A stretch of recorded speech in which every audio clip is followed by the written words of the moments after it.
Rimuovere le parti del controtelaio che hanno avuto il compito di mantenerlo fermo ed inalterato durante i lavori di muratura. Rimuovere tutti i residui di materiale che possono essere d'intralcio all'installazione.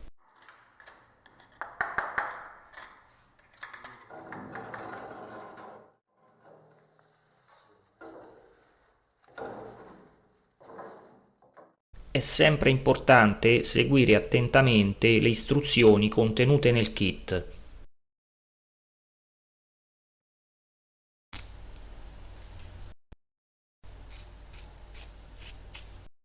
In questo caso il carrello ha una parte piatta che deve essere rivolta verso l'alto.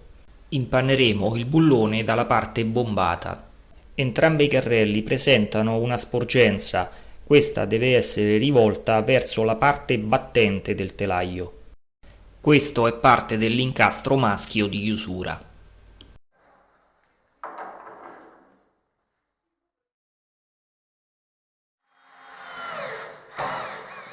Fissiamo la guida a terra che impedirà alla porta di oscillare. Ora stiamo lavorando sulla parte alta della porta, dove verranno fissate le staffe di collegamento con i carrelli. Su questo lato, ossia il lato battente, è importante rispettare esattamente le misure riportate sul manuale, mentre dal lato opposto è consigliabile fissare la staffa un pochino più a bordo.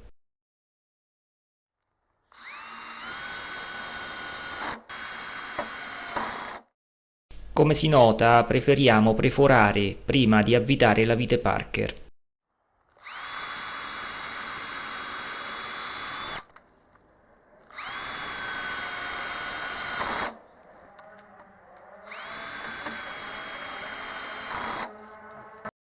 Fissiamo i gommini di fine corsa apertura.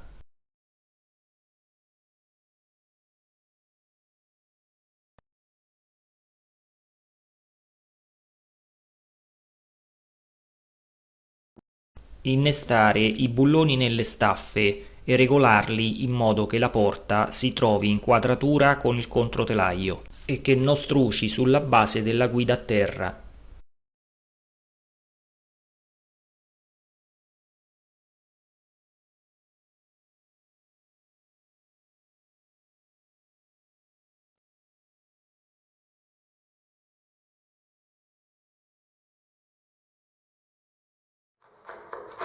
Pulire il contorno del controtelaio interessato alla successiva fase di lavorazione.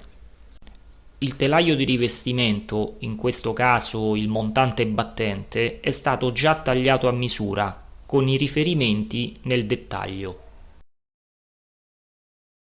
Stesso riferimento per il taglio del montante dalla parte opposta.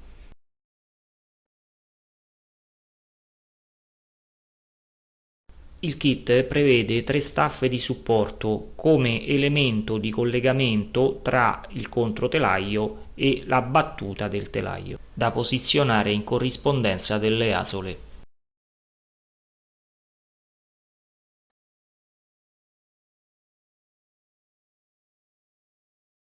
Segnare sul telaio i riferimenti delle 3 staffe.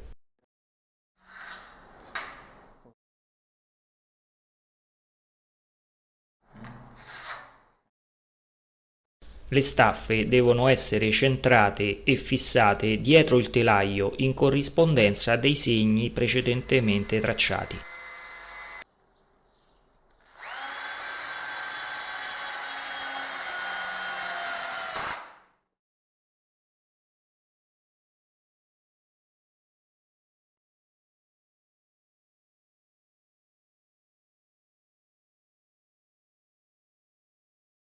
Il sistema lascia la possibilità di regolare il montante per azzerare eventuali imprecisioni.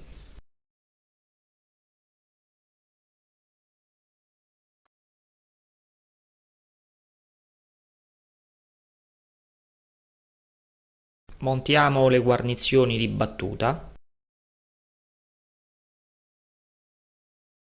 Allestiamo il telaio dal lato incasso con la relativa guarnizione a spazzola. Per fissare il montante usiamo delle piccole viti Parker su 2 o 3 punti.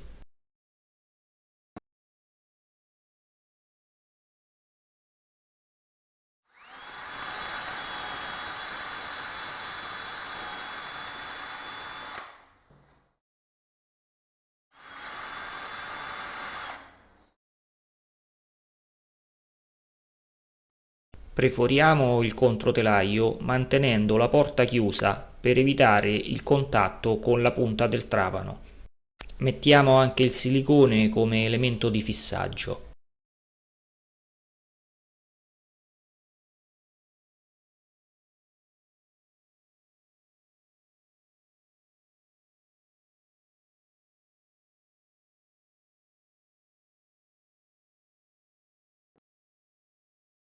Misura e taglio della traversa superiore.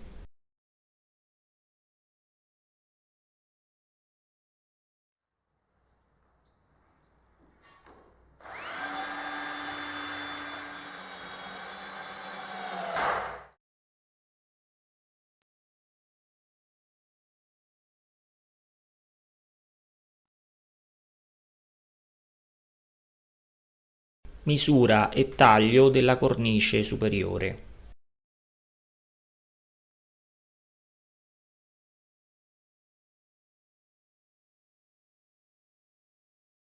In questo caso, per portare abbattuta la cornice è necessario asportare la letta dell'incastro della misura eccedente.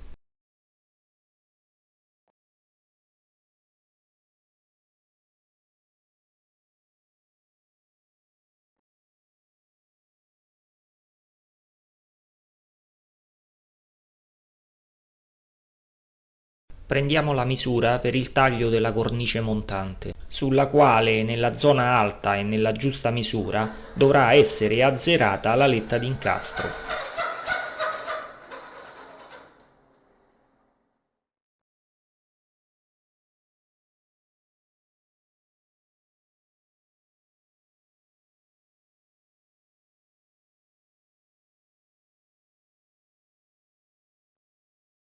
Fissiamo tutte e tre le cornici di questa facciata con il silicone.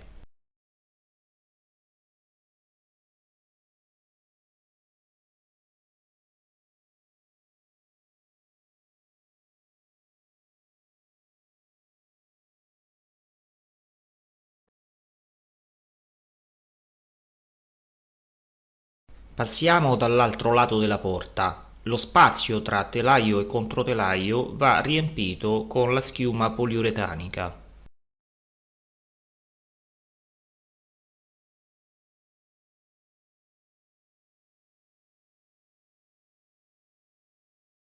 Una volta montato il telaio anche sul lato scorrevole, è possibile centrare la porta e serrare i dadi.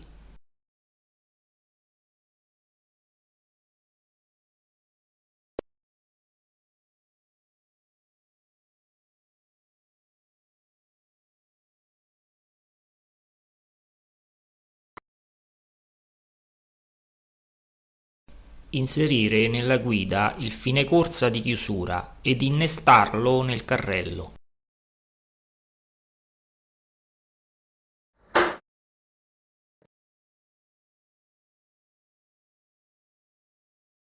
Portare abbattuta la porta e stringere a mano le viti di fissaggio del fine corsa.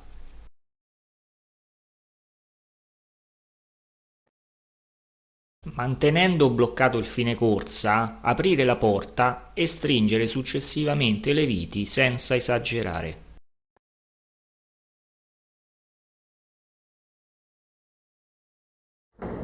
Il sobbalzo della porta è procurato dall'eccessiva forza dell'incastro del fine corsa e da un modello di porta molto leggero. In questi casi è necessario smussare l'incastro con un taglierino per addolcire il blocco.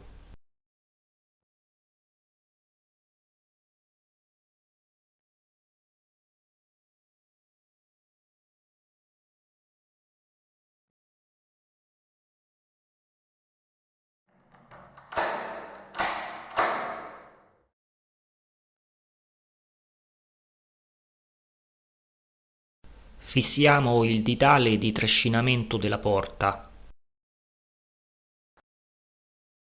Con due piccoli pezzi di nastro biadesivo fissiamo la contropiastra frontalmente e con precisione alla serratura.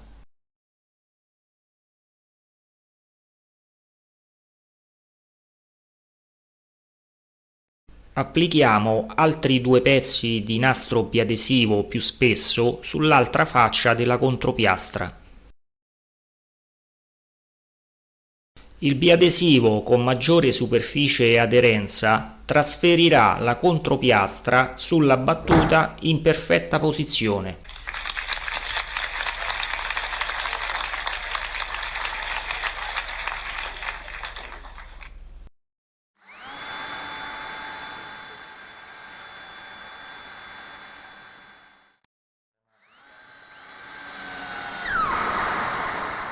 Asportiamo il materiale che ostacola l'innesto dello scrocco della serratura, in particolare nella parte bassa, dietro la contropiastra.